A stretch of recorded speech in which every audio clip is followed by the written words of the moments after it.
Hola a todos, estoy muy feliz de que hayas dado clic a este episodio. Mi nombre es Abel y les doy la bienvenida a Caballeros del Albedrío, el podcast que los introducirá a un mundo lleno de crimen real, fenómenos paranormales y ovni, conspiraciones, críptidos, sectas y sobre todo, mucho misterio. Esta noche hablaremos de un asesino que aterrorizó a la comunidad de Arizona, Nuevo México y Albuquerque durante décadas, practicando sus más oscuros fetiches con jovencitas, pidiendo el apoyo de su familia y algunos cómplices para crear su jaula de fantasías nombrada como la caja de juguetes. Quédate hasta el final si quieres conocer todos los detalles de este caso, porque el día de hoy vamos a conocer a David Parker Ray, o mejor conocido como el asesino de la caja de juguetes, o el asesino sadomasoquista. Así que tengan mucho cuidado con este episodio porque vamos a tener mucho contenido explícito. Y sin más, comencemos con el capítulo 113 de Caballeros del Albedrío.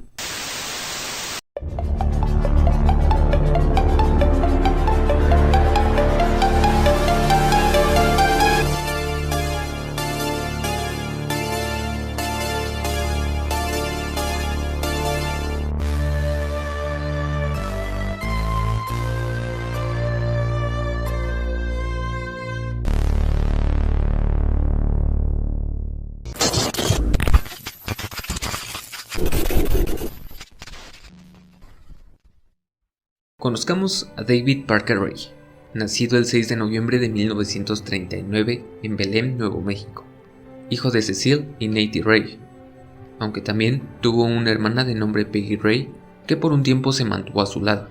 Hay que señalar que la relación familiar no era la mejor.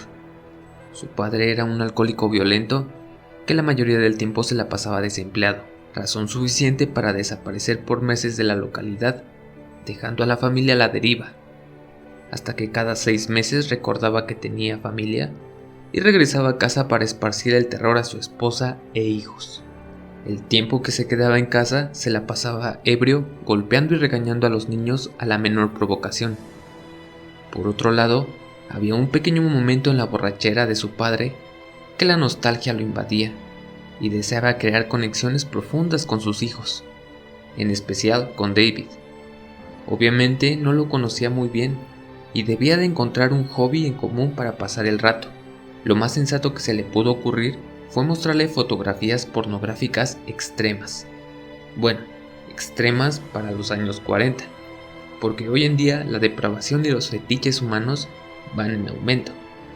Cabe decir que este es un punto bastante interesante que debemos dejar bien remarcado desde el inicio, que es la normalización de la sexualidad o del sexo extremo en David desde niño, ya que va a ser una práctica que poco a poco va a ir escalando de acuerdo a su crecimiento y obviamente las necesidades se van a ir haciendo más extremas. Y el hecho de que él lo viera como algo completamente normal, pues le daba una bandera roja extra a lo que sería este caso. Pero la situación familiar de David no era la más esperanzadora, ya que su único ejemplo adulto era su padre esporádico, ya que su madre Nettie nunca se preocupó por él. Algunas fuentes de información apuntan a que la mujer era alcohólica y adicta, pero no hay información oficial que respalde las versiones. Sin embargo, en un punto de su infancia, tuvo que llegar un adulto que intentara moldear su camino, pero se acercó al peor árbol, ya que su tía fue la que se hizo cargo de los niños, mientras los padres no estaban. Aunque parezca la heroína de la noche, déjenme decirles que estaba igual o peor de dañada que su padre Cecil. Cuando se quedaba a solas con David, lo forzaba a que mantuviera relaciones sexuales con ella.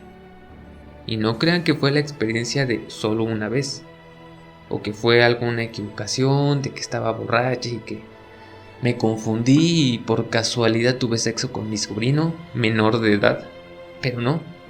El abuso se prolongó durante años, deformando cada vez más la visión de David, ya que un par de años después comenzó a enseñarle a usar el masoquismo, castigando brutalmente a la tía que solo quería un poquito de placer, también de moldear la prematura idea del sexo y placer en un niño que tenía apenas 10 años.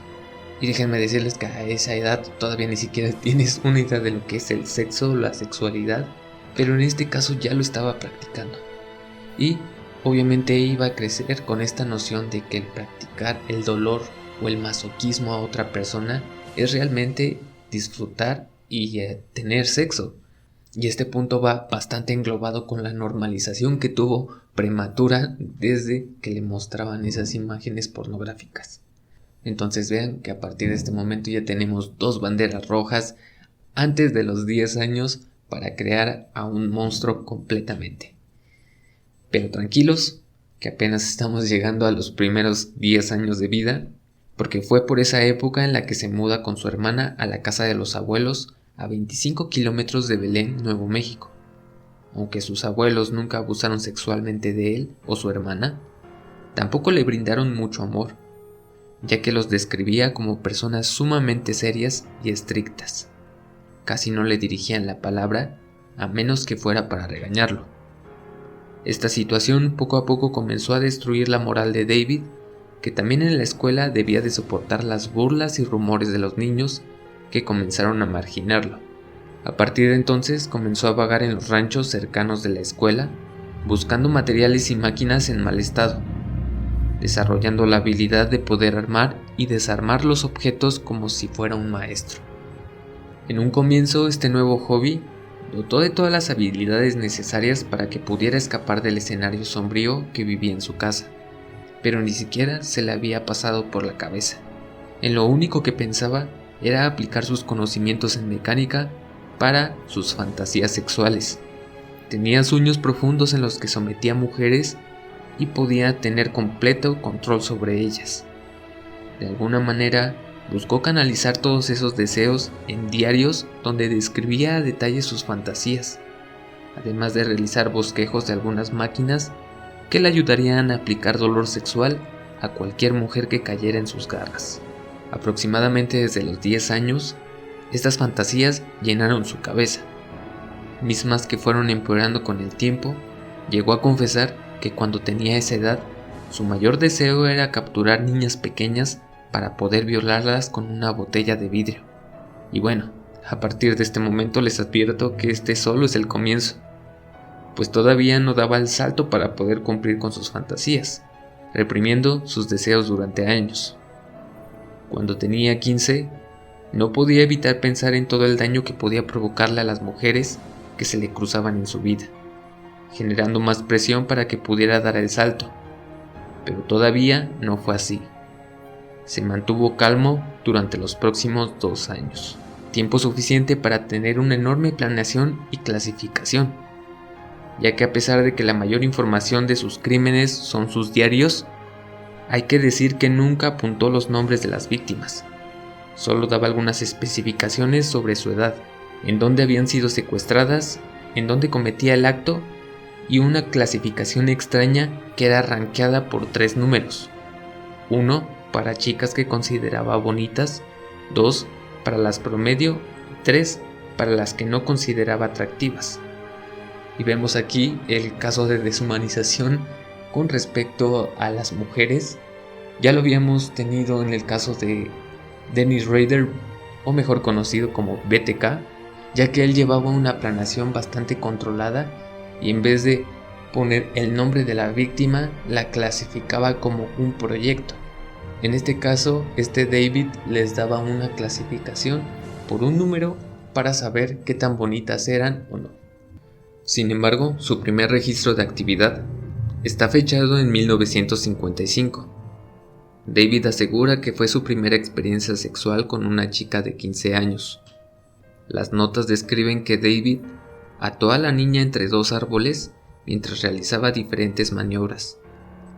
A pesar de que describe que la niña lo disfrutó, deja bien en claro que en todo momento se trató de un juego de rol en el que fingían que la estaba violando, dejando implícito que se trató de una relación consensuada, pero es algo que no se puede confirmar al 100%. Pero ahora sí, agárrense porque el año rojo comienza en 1956, que es la segunda descripción sobre su contacto sexual. La clasificó como su primer secuestro y violación dándole la clasificación de 1 a la víctima. Tenía aproximadamente unos 16 años y después de secuestrarla la mantuvo encerrada por un fin de semana en el Camino de la Sombra de los Pinos, que es un sendero que conduce a las montañas del Manzano en el condado de Belém. Describe que la ocultó en una tienda alejada del camino, en un lugar de no tan fácil acceso, para que nadie pudiera encontrarla. Entre sus anotaciones horripilantes, describe que practicó diversas técnicas de sadismo e intentó un par de nuevas, llegando a hacerle pequeños cortes a la víctima. La sangre emanando de su cuerpo era la referencia más certera de lo que estaba a punto de pasarle. Aunque no describen su totalidad del destino de su primera víctima, los especialistas del caso creen que también se pudo tratar de su primer asesinato, ya que al no tener gran conocimiento sobre la medicina y no poder controlar la herida, la víctima se pudo haber desangrado en los próximos días, para después enterrarla en alguna parte del desierto de Nuevo México. Por casualidad, muy poco tiempo después, David y su hermana menor Peggy se mudaron con sus abuelos maternos, que podían brindarles un mejor camino, inscribiéndolo en la escuela de Mountain Air. Sin embargo, el destino de David no mejoró. Al no contar con buenas habilidades sociales, su actitud no cambió. Era tímido y bastante reservado con los demás compañeros. Cuando intentaba hablarle, ni siquiera los podía mirar a los ojos, y si una chica se le acercaba, su cara enrojecía como un jitomate, y no podía ni respirar, ganándose las burlas y el hostigamiento, debido a que era un adolescente que medía 1,67, mucho más bajo que la estatura promedio, dejándolo indefenso en contra de los ataques mientras esperaba el autobús de regreso, o cuando iba en su pequeña motoneta, sus compañeros se la robaban para volarse los topes con el fin de descomponerla, mientras David solo se resignaba a ver. Esta actitud de víctima fue la cortina perfecta para todas las atrocidades que pasaban por su cabeza. Es increíble la dualidad que existe en este tipo de sujetos, que a pesar de que en la vida pública parezcan inofensivos o sean las víctimas, en su vida privada son unos monstruos en toda la extensión de la palabra. Lo curioso es que a pesar de haber cambiado de locación, descubrió la manera de continuar con sus planes sádicos. Necesitaba encontrar una nueva víctima y para 1957 se tiene registrado diversos ataques, con la diferencia de que en este año se unió un cómplice a su masacre. En los diarios describe cómo Shirley me ayudó y cometimos muchos errores, casi se nos escapa y se hicieron muchos experimentos con la chica. Lo curioso de este caso es que parece increíble que haya podido convencer a otra chica de ayudarlo a cometer este tipo de crímenes. La víctima se trataba de una niña de 16 años que fue trasladada a un lugar conocido como Macal, que posiblemente hace referencia a una cueva que está afuera de Nuevo México. Aunque no se tienen muchos detalles del crimen, se cree que la víctima pudo haber tenido el mismo destino que la primera. La ola de violencia recién está comenzando, porque no dejaron pasar mucho tiempo para que se tuviera un nuevo registro en su diario. En esta ocasión, la pareja de criminales secuestraron a una universitaria de 20 años, que fue trasladada a la misma locación a las afueras de Nuevo México. Para este crimen, la mente maestra fue Shirley, que arregló toda la situación para poder secuestrar a la mujer. Y déjenme decirles que esto es bastante similar a lo ocurrido en el caso de los monstruos de Ecatepec, ya que este era el mismo modus operandi que hacían ellos. La mujer contactaba a ciertas mujeres con las que les iba a vender ciertos productos para que pudieran vender en el tianguis, y en el momento en el que iban a recoger los productos a su casa eran secuestradas por la pareja. Y bueno, la mujer fue llevada con engaños a la cueva, donde David ya las estaba esperando. Antes de que la mujer se percatara de que era una trampa, David entró en escena para derribar a la mujer y empezar a atarla con cuerdas, mientras Shirley apretaba con fuerza. David comenzó a dar una gran explicación de lo que le iban a hacer, mientras sacaba de un maletín agujas de todos los tamaños y anzuelos para pescar. Cuando estuvo completamente inmovilizada, comenzaron a perforar y atravesar con los anzuelos las zonas más sensibles del cuerpo, mientras ellos se deleitaban con su dolor. El destino de esta víctima no fue diferente a las de las dos anteriores. Las asesinaron y las enterraron en una locación desconocida hasta la fecha en el desierto de Nuevo México. De la misma manera que en la primera víctima, su sed de dolor incrementó exponencialmente, teniendo que encontrar a una nueva víctima. La oportunidad se presentó unos días después cuando andaba por la carretera.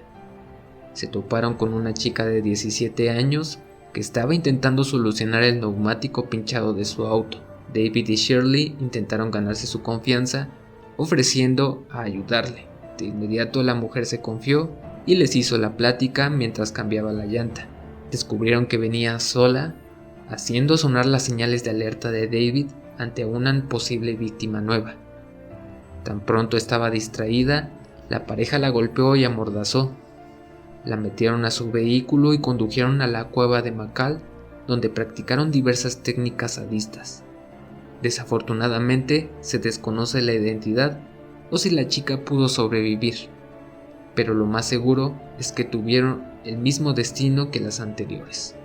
La última víctima que cayó en las garras de la pareja fue una jovencita de 18 años que estaba sola en la parada del autobús. Ambos se hicieron pasar como amigos para ganarse su confianza. La atacaron y trasladaron a la cueva, donde modificaron sus técnicas de dolor. Ataron a la mujer a una mesa y vendaron sus ojos. En esta ocasión decidieron no perforar o introducir objetos a su cuerpo. David comenzó a practicar la técnica de bondage de senos, en los que se utiliza una cuerda para cortar la circulación de los pechos, mientras que Shirley arrancaba con violencia el pelo púbico, infligiendo mucho dolor en la víctima, que se desmayó un par de veces. Y así fue como a la edad de 17 años David se había cobrado la vida de 4 mujeres en solo un año, convirtiéndose en un asesino serial en forma. En 1958 David terminó la preparatoria. Hay que decir que es asesino serial, pero tenía estudios, y debido a la falta de oportunidades en su pueblo, decidió abandonar el lugar y mudarse a Albuquerque, donde consiguió un trabajo como mecánico. Era el lugar perfecto para seguir poniendo a prueba sus habilidades natas, dándole la oportunidad de salir por las noches a embriagarse en bares y tratar de seducir y raptar mujeres. Se cree que en ese entonces aún estaba un poco afectado por la separación de Shirley, su única compañera que compartía sus mismas fantasías enfermas. Así que estaba deseoso de encontrar pronto a una nueva pareja que pudiera ser completamente pública. Muy poco tiempo después, conoció a una chica de la misma edad, de la que se enamoró profundamente, y a tan solo unos meses de haberla conocido, decidieron casarse en abril de 1959. Extrañamente, durante ese periodo, tuvo su último estirón, ya que pasó de medir 1,67 a 1,88, una estatura bastante considerable y difícil de dominar, dándole la obvia ventaja para poder controlar a sus víctimas futuras. Lo curioso es que en la misma época decidió abandonar su trabajo como mecánico para enlistarse en el ejército, dándole un lugar como un mecánico militar, y fue enviado a Corea como apoyo. Recordemos que en el 58 se estaba llevando a cabo el conflicto coreano, y justo en ese tiempo Estados Unidos colocó armas nucleares en Corea del Sur como parte de su tratado de defensa. Debido a la complicada situación y a la enorme destrucción de guerra, fue demasiado fácil que David continuara con sus fantasías retorcidas en este territorio sin ley. Después de un tiempo de haber estado en servicio, se le concedió un permiso de que regresara a los Estados Unidos, ocupando la oportunidad para dejar embarazada a su esposa, y a principios de 1960 nace su primer hijo de nombre David Alvin Ray. Sin embargo, su permiso de ausencia se terminó al mismo tiempo, obligándolo a regresar a Corea. Esto provocó que su matrimonio se fuera en picada y su familia se destruyera. Al poco tiempo su esposa cayó en el vicio de las drogas y decidió entregar a su hijo al Departamento de Bienestar Público de Nuevo México. En cuanto David terminó su servicio y regresó a los Estados Unidos, le pidió de inmediato el divorcio y peleó por la custodia del niño, situación a la que no se opuso. Así que tuvo que quedarse a vivir en Albuquerque por un tiempo hasta que dejó a su hijo con su madre y escapó a Fort Texas para continuar con su vida. En 1961 conoció a una nueva chica de la que se enamoró de inmediato, y para finales de 1962 se casó por segunda vez, pero el amor les duró muy poco y se terminó divorciando a los 3 meses. Al mismo tiempo que el ejército le entregaba su baja honorable por haber cumplido con su servicio. Sin muchas opciones, tuvo que regresar a Albuquerque, donde consiguió un trabajo de conductor de un camión que transportaba cemento. Cumplía con su jornada laboral y con sus actividades, dándole la oportunidad de salir por las noches en busca de nuevas víctimas. De acuerdo con sus registros, jamás paró de estar activo, raptando en promedio de 2 a 3 mujeres por año, si no es que más, ya que eran asesinadas o desaparecidas o traumadas de por vida para que fueran a la policía a levantar una denuncia. Fue para 1963 que logró capturar a 2 víctimas nuevas. Una de ellas era una mujer de 22 años que había conocido en un bar, y a una viajera de 25 que pedía aventón en la carretera. Las trasladó a James, Nuevo México, pueblo ubicado a unos 75 kilómetros al norte de Albuquerque, donde quería experimentar y practicar una nueva técnica conocida como terapia de electroshock, donde utilizaba cables para pasar corriente a los autos y las pinzas eran colocadas en los pezones de las víctimas, para que la corriente se transmitiera a todo el cuerpo. El verdadero objetivo era provocar un inmenso dolor a la víctima, motivo por el que no se usaba la corriente suficiente, solo lo necesario para que la víctima sintiera cómo su cuerpo se quemaba desde el interior. Esta técnica dio una oportunidad de poder infligir tanto dolor como él quería, sin dejar una marca o una huella visible. Para ese entonces, David ya contaba con 23 años y por lo menos se tenía registro de que ya había asesinado a 10 mujeres. Su sed de sangre parecía estar lejos de terminarse, pero su corazón aún estaba en busca de su nueva Shirley, una compañera con la cual pudiera compartir sus más oscuros deseos. Así que por los próximos años se dedicó a buscar a su media naranja diabólica, y fue hasta 1966 que conoce a Glenda Burden, una chica de 18 años que era madre soltera de un niño nombrado como Ron. Glenda estaba en busca de un hombre que le ayudara a la crianza de su hijo, y David solo buscaba a un amante, así que rápidamente el enamoramiento cegó a Glenda, y se terminaron casando el 2 de mayo de 1967. Al poco tiempo después, recibieron a su primera hija de nombre Glenn Diane Ray. Durante un tiempo llevaron una vida completamente familiar, lo que terminó abrumando a David, que de la misma manera que su padre, terminó abandonando a su familia.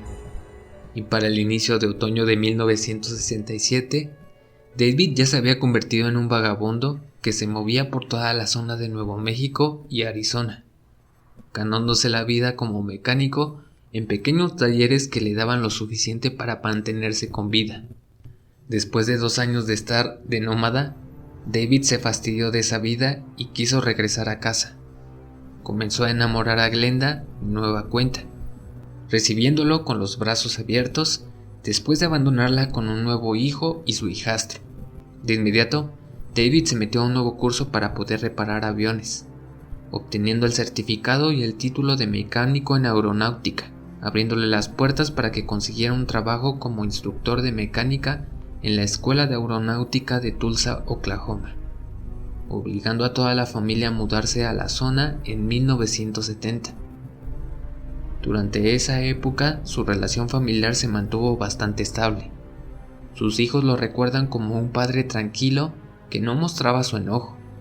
Incluso, cuando debía de reprenderlos, era muy difícil que saliera a su lado oscuro.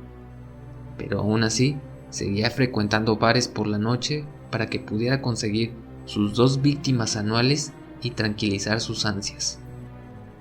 Fue para 1973 que su enfermedad mental llegó a sus límites, llegando a registrar un total de 5 víctimas en tan solo un año. Las primeras 2 eran hermanas que pedían aventón en la carretera. las llevó a su escondite donde las torturó por 5 días seguidos hasta que murieron. Las otras 2 chicas las conoció en un bar y después de ganarse su confianza, las torturó por todo un fin de semana. La última víctima era una madre de 30 años que fue secuestrada junto a su hijo, que David describe como bastante molesto, pero lo soportable para poder llevarse a la mujer. Pero en esta ocasión, cambió de locación y los llevó a un lugar etiquetado como E-View Lado E, que especialistas creen que hace referencia al lago Elephant, situado al lado oeste de Nuevo México. Después de torturar a la madre, los asesinó y tiró sus cuerpos en el lago, un lugar perfecto para tirar restos, ya que la profundidad del mismo alcanza los 47 metros, convirtiéndolo en su lugar predilecto en el futuro, ya que la mayoría de sus víctimas de la década de los 70 fueron arrojadas en el lago Elephant. Durante esa década hubo varios cambios para la familia, ya que constantemente tenían que cambiarse de casa porque David no podía estabilizarse en un trabajo. Estuvo durante un tiempo en una gasolinería en Victoria, Texas, y después regresaron a Albuquerque, pero siempre mantenían su número de víctimas en 2 al año. Lo curioso es que en este momento intentó mantener una relación bastante cercana con su hija menor, Glenda, o Jessie como se hacía nombrar, que fue expuesta desde temprana edad a las actividades monstruosas de su padre, iniciándola de la misma manera que él, mostrándole imágenes sexuales violentas. Y no se escondía de ella cada vez que tenía en su poder a una víctima, normalizando estas conductas en la pequeña.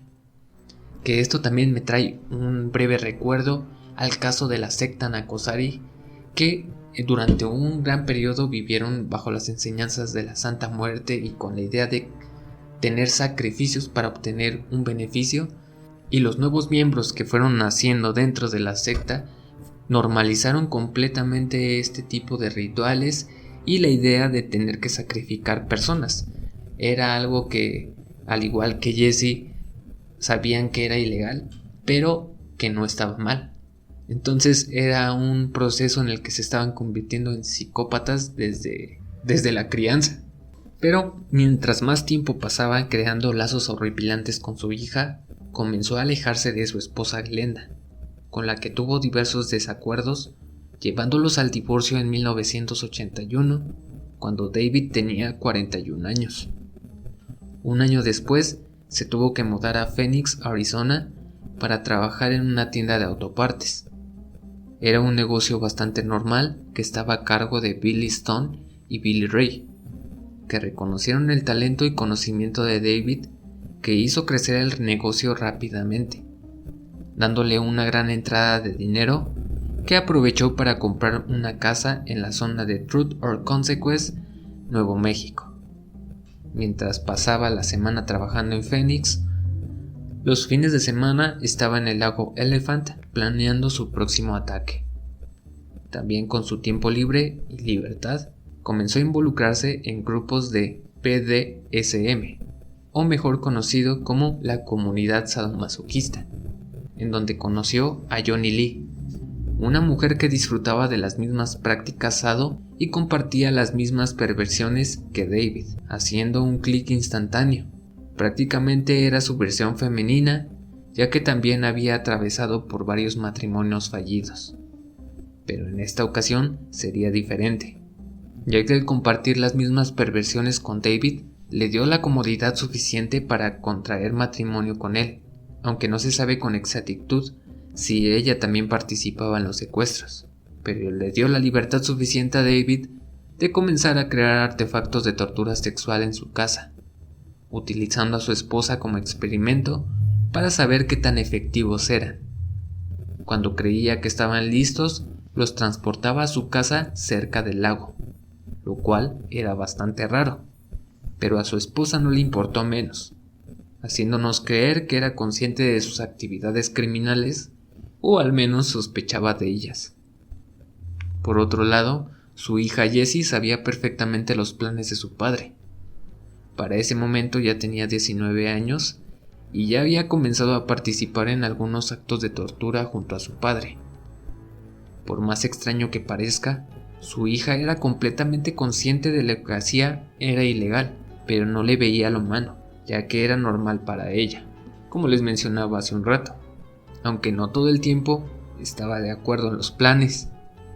Y esto se reflejó en el año de 1986, después de tener un desacuerdo y una gran pelea con su padre. En forma de castigo decidió comunicarse con el FBI.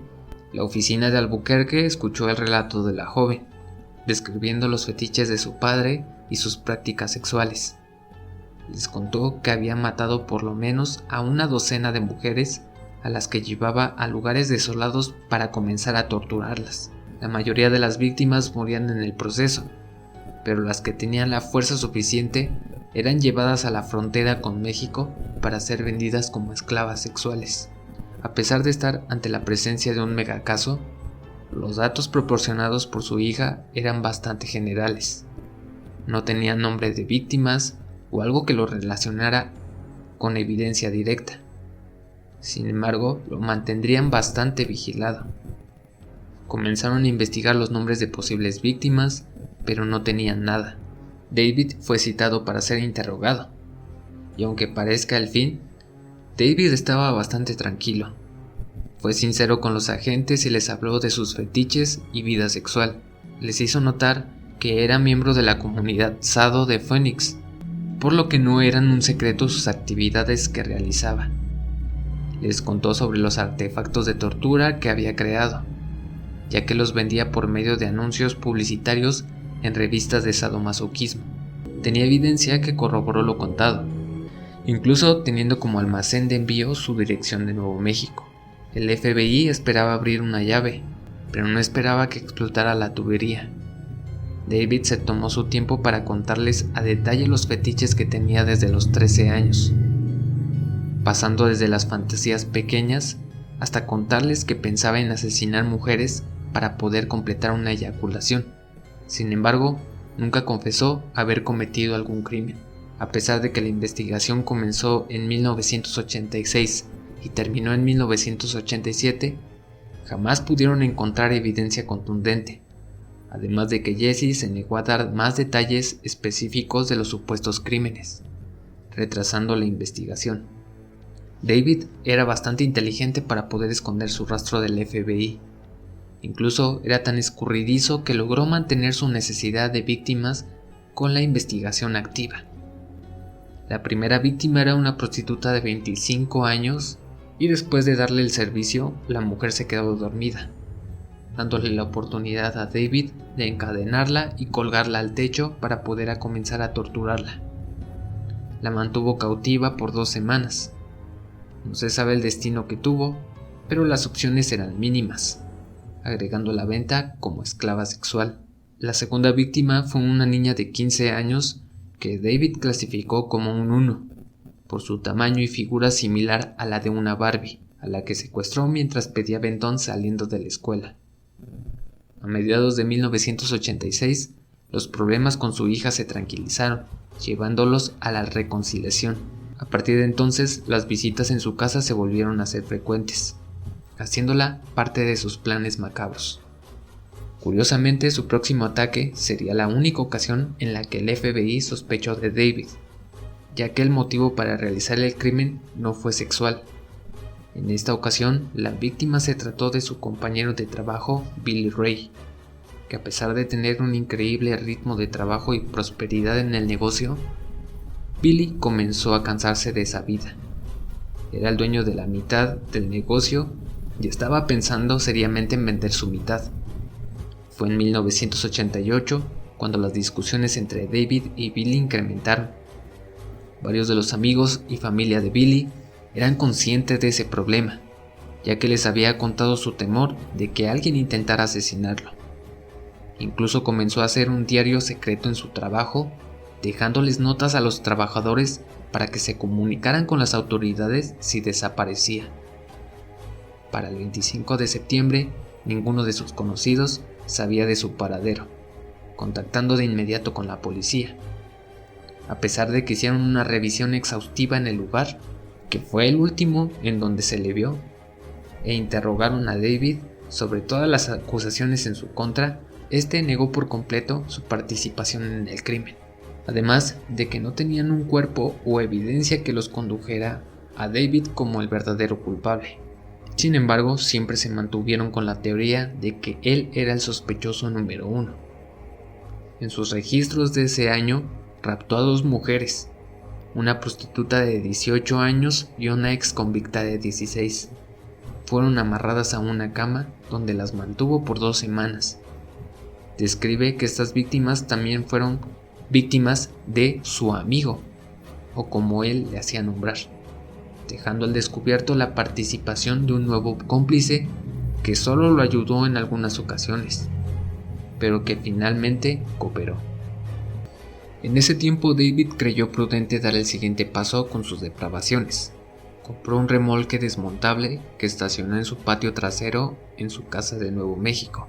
Puso manos a la obra y lo transformó en un remolque a prueba de sonido y lo llenó de diversos objetos sexuales, desde el más inocente hasta sus creaciones más retorcidas, lugar que sería apodado como su casa de juguetes. En septiembre de 1989, un pescador que merodeaba en el lago de Elephant descubrió una lona que flotaba por el lago. Cuando intentó capturarla, notó que el peso era bastante inusual. Cuando pudo sacarla del agua, notó que era el cuerpo de un hombre al que le habían atado unas anclas de mar para que se quedara en el fondo.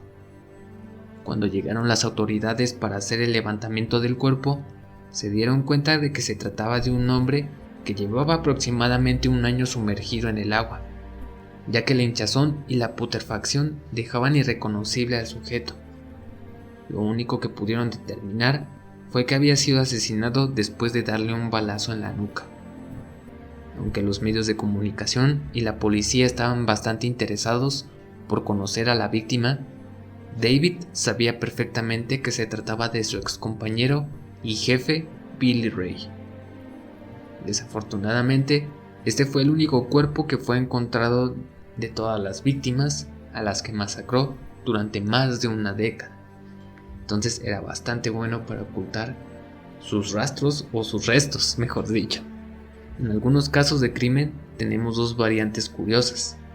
Cuando se descubre el primer cuerpo de un asesino, su solución más sencilla es enfriarse por un rato, esperar a que las autoridades lleguen a sus conclusiones y cuando las aguas estén más tranquilas, deciden volver a atacar, o incluso cambiarse de zona para seguir operando con normalidad, fuera de las sospechas.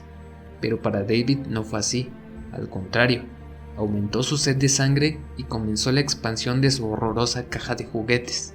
Ocupó ese tiempo para modificar una banca para levantar pesas y en cada extremo de ella había correas para poder sujetar las extremidades de una mujer, además de agregarle cables eléctricos con los que buscaba darle una descarga tan intensa a todo el cuerpo. Y aquí llegamos a una de las partes más fuertes de todo este episodio, así que pido que tengan mucha discreción y tranquilidad para la siguiente parte, ya que en 1993 David estaba completamente emocionado de crear toda una experiencia para sus víctimas. No solo quería dañarlas físicamente, se dio cuenta que el daño psicológico era bastante funcional para poder dominar a las víctimas, motivo por el que creó una cinta de preparación, en la que se detallaba todos los procesos y motivos por los que la víctima estaba encerrada en la caja de juguetes. Así que pasemos a escuchar un poco de esta grabación. Wrists and ankles chained, gagged, probably blindfolded. You are disoriented and scared too, I would imagine. Perfectly normal under the circumstances. For a little while at least, you need to get your shit together and listen to this tape. It is very relevant to your situation. I'm going to tell you in detail why you have Si been quieren kidnapped. escuchar con calma la grabación, están completamente disponible en YouTube para que la analicen con detalle. Pero si quieren enterarse de todo, permítanme hacerle una breve traducción para que se den un quemón de lo macabro que pudo llegar a ser David. Y dice así: Hola perra, ¿estás cómoda en este momento? Lo dudo. Tus muñecas y tobillos están encadenados y probablemente tus ojos vendados. Te sentirás desorientada y asustada. Voy a decirle en detalle el por qué has sido secuestrado y todo lo que va a suceder a partir de ahora. No sé los detalles de tu captura porque esta cinta ha sido creada el 23 de julio de 1993 como un método de asesoramiento para las futuras cautivas. La información que voy a proporcionarte se basa en mi experiencia con el trato de varias cautivas en diferentes años. Si en un futuro existen cambios en los procesos, la cinta tendrá que ser actualizada. Estás aquí en contra de tu voluntad, totalmente indefensa y no sabes en dónde estás o no sabes qué te va a pasar. Estoy seguro de que ya intentaste zafar tus muñecas y tobillos, pero no lo has logrado. Solo estás esperando a ver qué pasa. Seguro piensas que serás violada, y tienes toda la maldita razón. Ten por seguro que nuestro único interés es lo que tienes entre las piernas. Serás violada a fondo y repetidamente por cada orificio que tengas, porque básicamente para eso estás aquí, para nuestro entretenimiento. Y te aseguro que te usemos como esclava sexual y no te va a gustar ni un poco. Pero me importa una mierda eso. No es que tengas opción. Te he tomado por la fuerza y vas a ser retenida y usada por la fuerza. Eso significa que vas a ser mantenida desnuda y encadenada como un animal. Así que es mejor que empieces a acostumbrarte. Probablemente nos hartemos de joderte en aproximadamente un mes, o 2, o 3 tal vez. No es la gran cosa. Mi amiga y yo hemos tenido varias esclavas sexuales durante años. Ambos tenemos problemas pervertidos que involucran juegos de mazmorras, de violación, etc.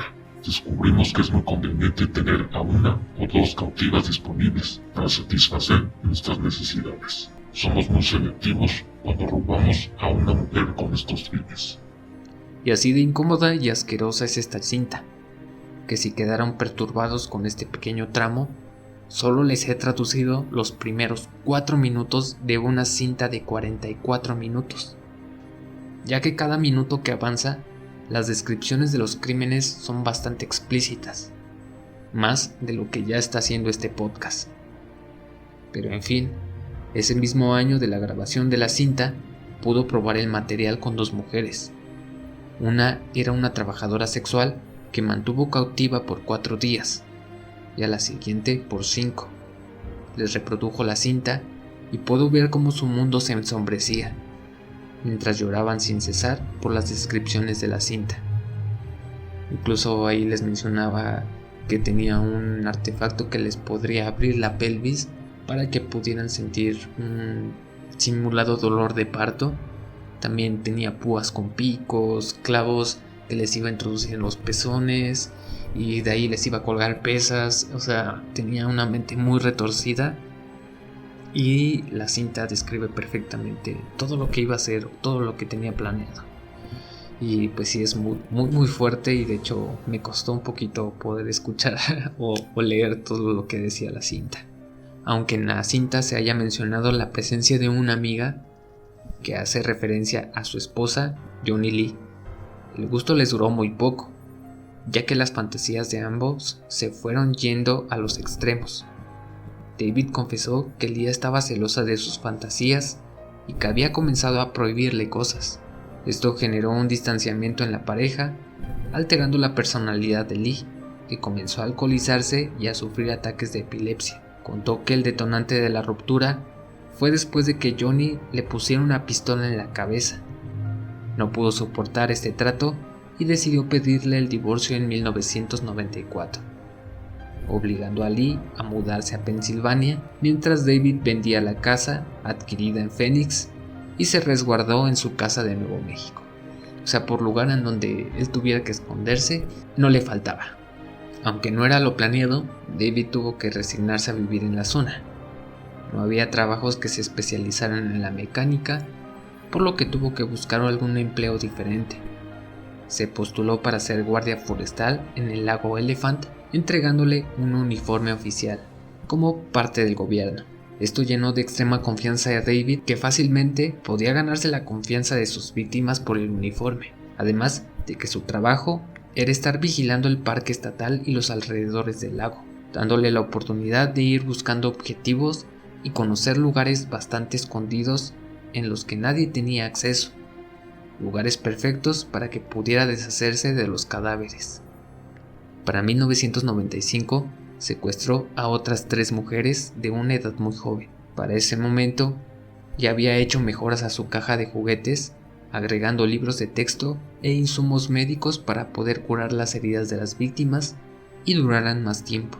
También agregó 2 enormes cajones del tamaño de un ataúd en el que podían guardar a una de las víctimas mientras jugaba con otra, dándole la facilidad de tener múltiples víctimas al mismo tiempo, aunque también el uso de estos cajones provocaba un inmenso terror en las mujeres que descansaban de los constantes castigos de David, pero se la pasaban esperando el momento en el que regresara para más diversión, añadiendo que podían escuchar los gritos de sus compañeras torturadas, incrementando la ansiedad en las víctimas.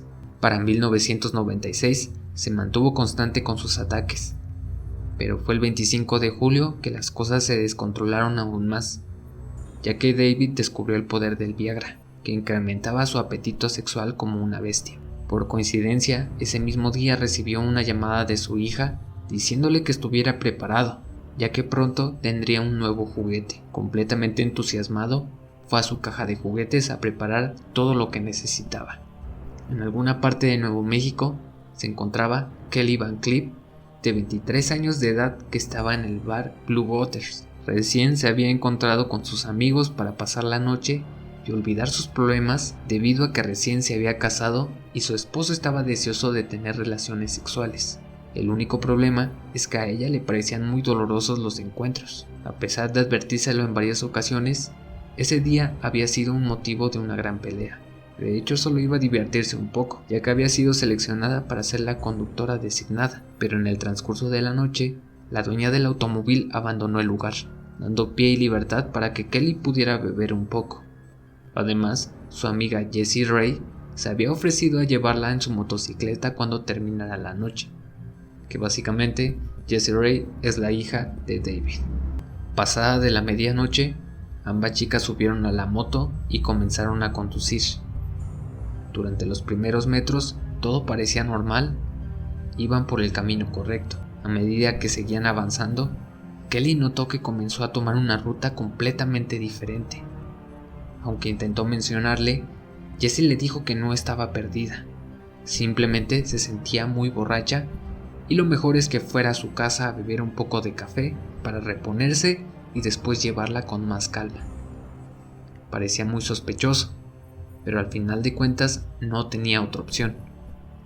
En cuanto estuvieron frente a la casa de David, bajaron del vehículo y entraron con toda confianza. Jessie le pidió a Kelly que se sentara en el sofá mientras buscaba algo. Pasó a otro cuarto mientras Kelly se preocupaba por su marido.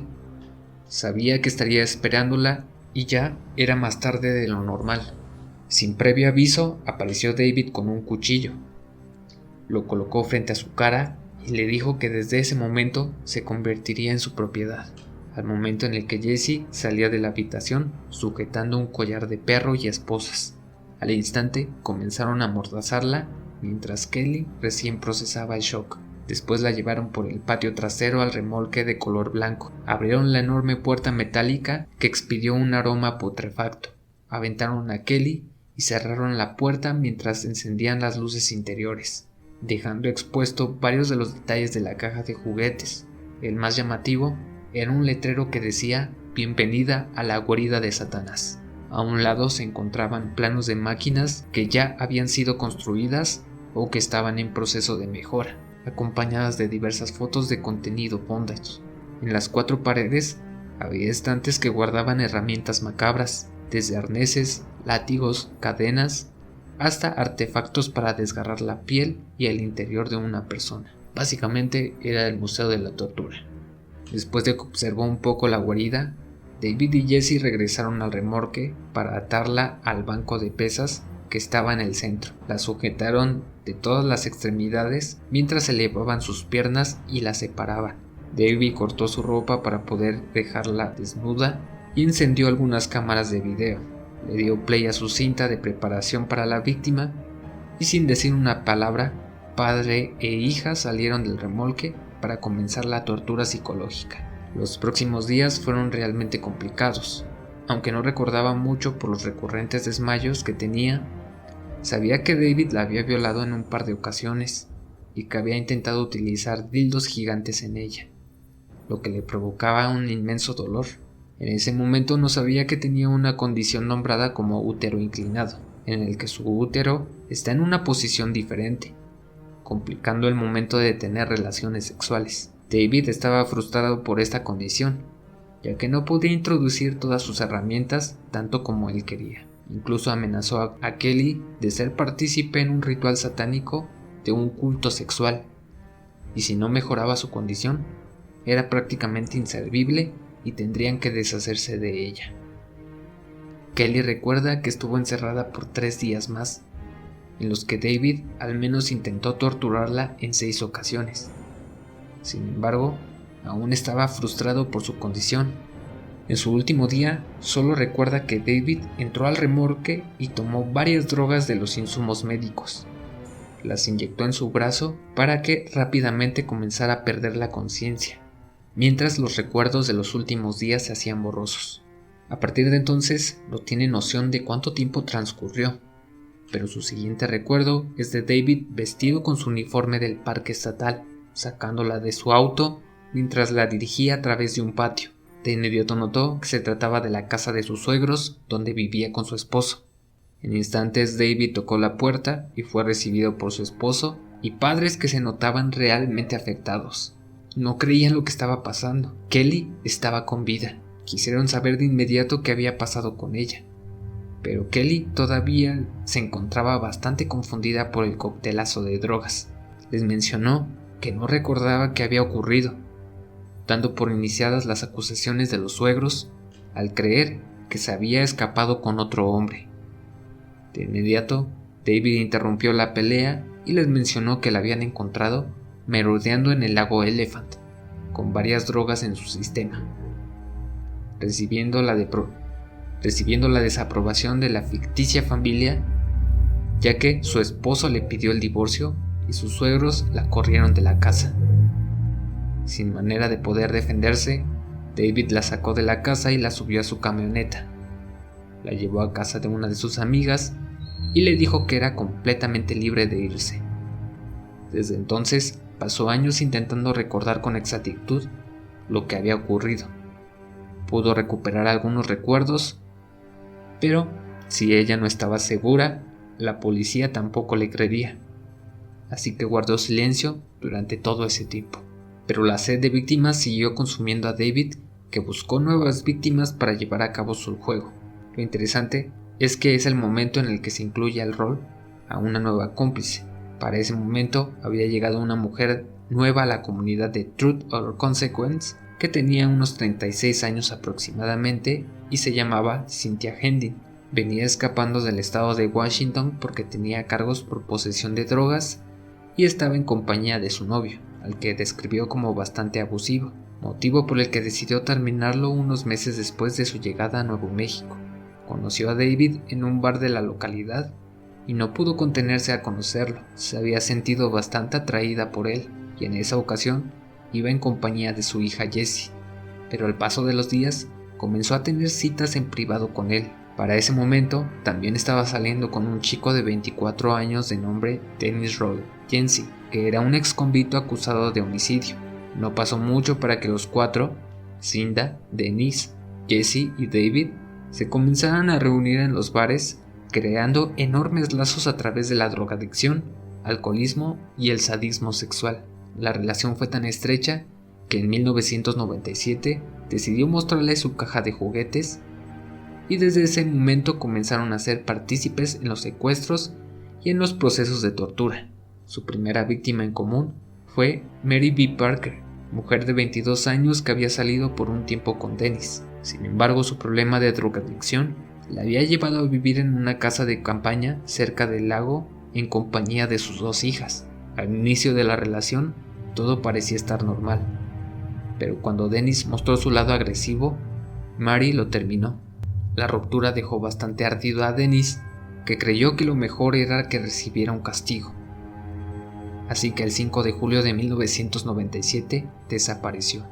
Una de sus amigas notó la ausencia y lo reportó con las autoridades, pero al no tener muchas pruebas o evidencia, o sea, porque era una persona en situación de calle, la policía colocó su expediente de desaparición en la fila, mientras ella sufría todo tipo de torturas en la caja de juguetes por parte de Cindy y Dennis. Después de unos días, David creyó que ya era suficiente. Ordenó a Dennis que la matara y se deshiciera del cuerpo. Sin apelar un poco, fue al remolque, estranguló a Mary y enterró su cuerpo en algún lugar que sigue sin conocerse. A partir de ese primer crimen, los 4 cómplices comenzaron a aterrorizar la zona, capturando y torturando a un número desconocido de víctimas.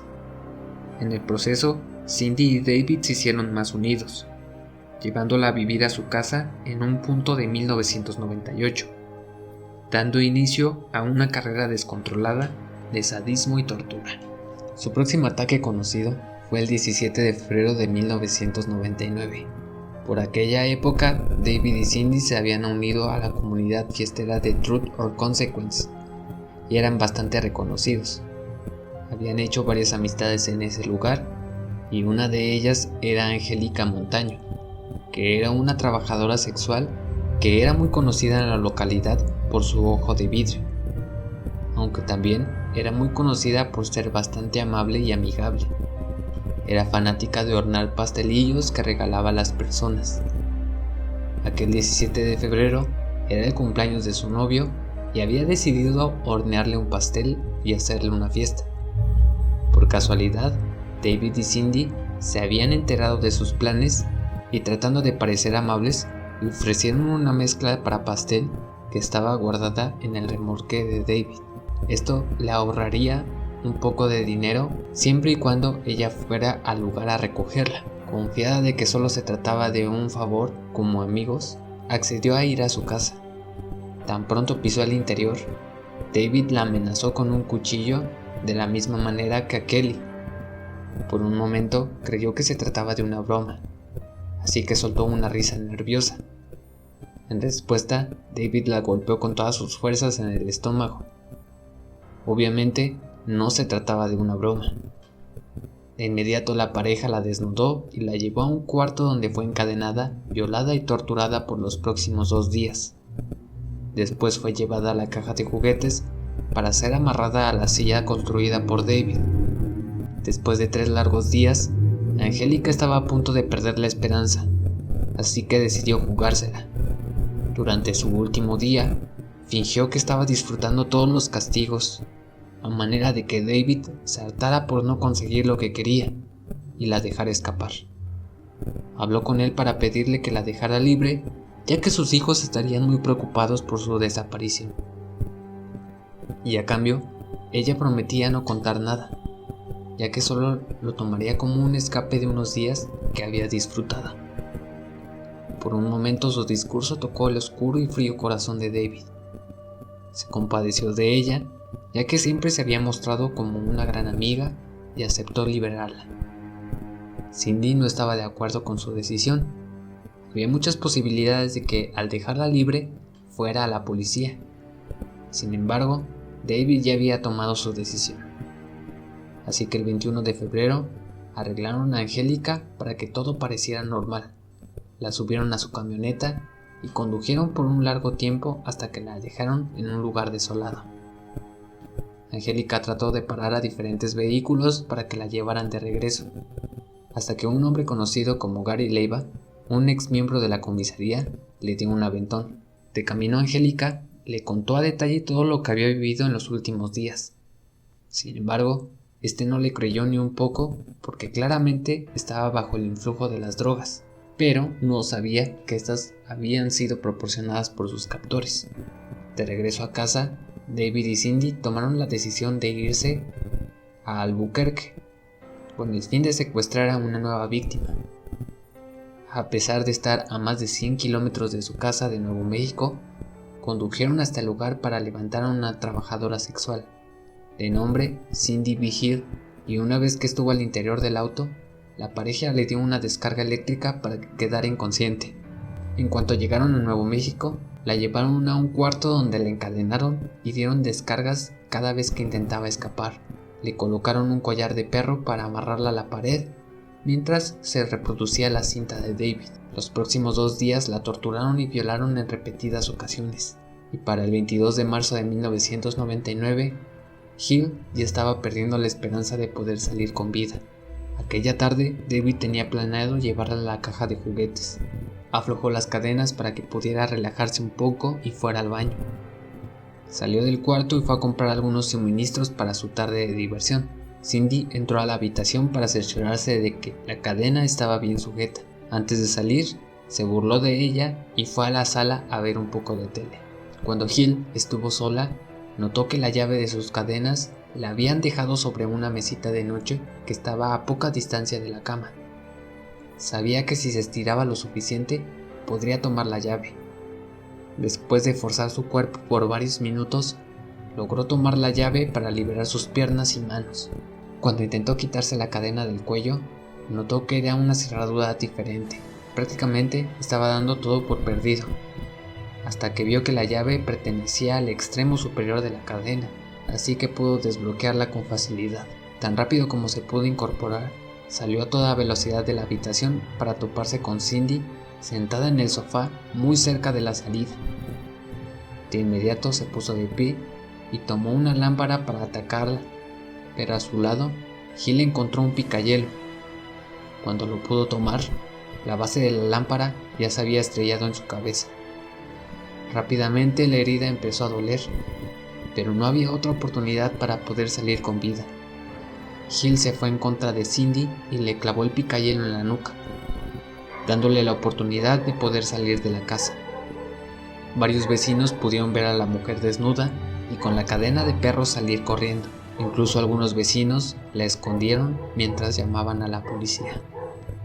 Después de un rato, una unidad llegó al vecindario para encontrarse con la víctima, que les contó a detalle todo lo que había pasado. Esta vez sí creyeron en la historia y dieron el aviso a todas las patrullas para que pudieran capturar a los responsables.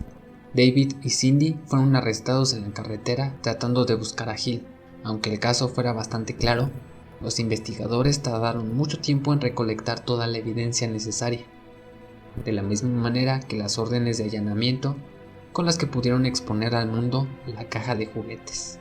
Descubrieron imágenes, artefactos y las grabaciones de David, pero había una en particular que llamó la atención de los investigadores. Se trataba de una mujer con un tatuaje bastante particular. Tardaron en encontrarlo, pero dieron con la dueña, que era Kelly. Para ese momento se había mudado a California y estaba tratando de sobrellevar su trauma, que aún creía que era inventado por las drogas. Sin embargo, cuando las autoridades la contactaron, no estuvo más de acuerdo de poder testificar en contra de la pareja.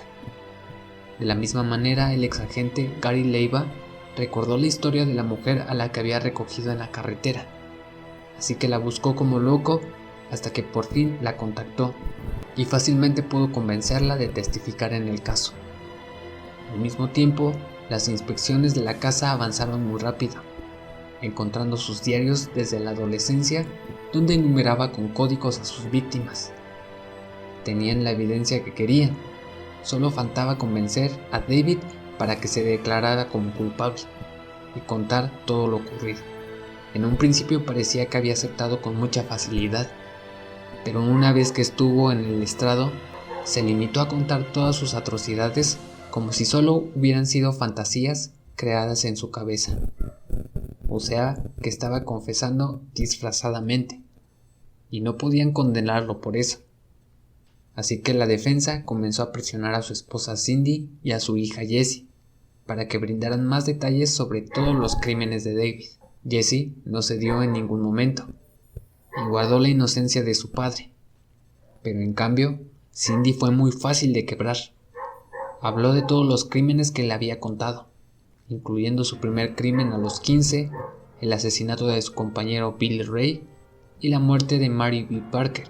Con estos detalles capturaron a Dennis, que no se lo esperaba, así que fue demasiado fácil que admitiera su culpa en el asesinato y confesara que había ayudado a David con otros secuestros y torturas.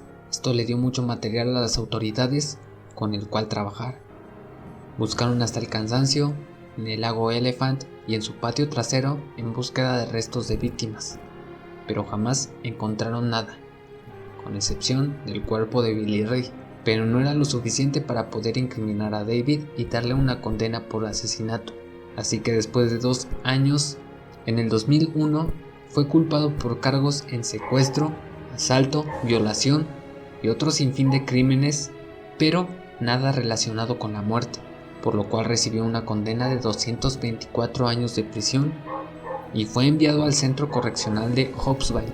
El 28 de mayo del 2002 fue su primer día como prisionero oficial, y antes de ser enviado con la población en general, fue colocado en una celda de espera mientras hacían los registros necesarios. Curiosamente, a minutos de haber llegado, sufrió de un ataque al corazón que lo mató al instante, dejando a las víctimas que sobrevivieron, o a las pocas víctimas que sobrevivieron, sin la justicia que se merecían, ya que, extrañamente, por cuestiones del destino, del universo o como quieran llamarle, al momento en el que por fin había entrado a la prisión y que iba a recibir su castigo, su corazón le falló y lo liberó de sus crímenes. Pero bueno, esta es una historia bastante cruda y bastante fuerte que hasta a mí me costó trabajo contarles, que espero que hayan podido escucharla por completo, que tengan todos los detalles presentes y que por supuesto la manejen con mucha discreción, porque esta ocasión sí dimos bastantes detalles específicos de los delitos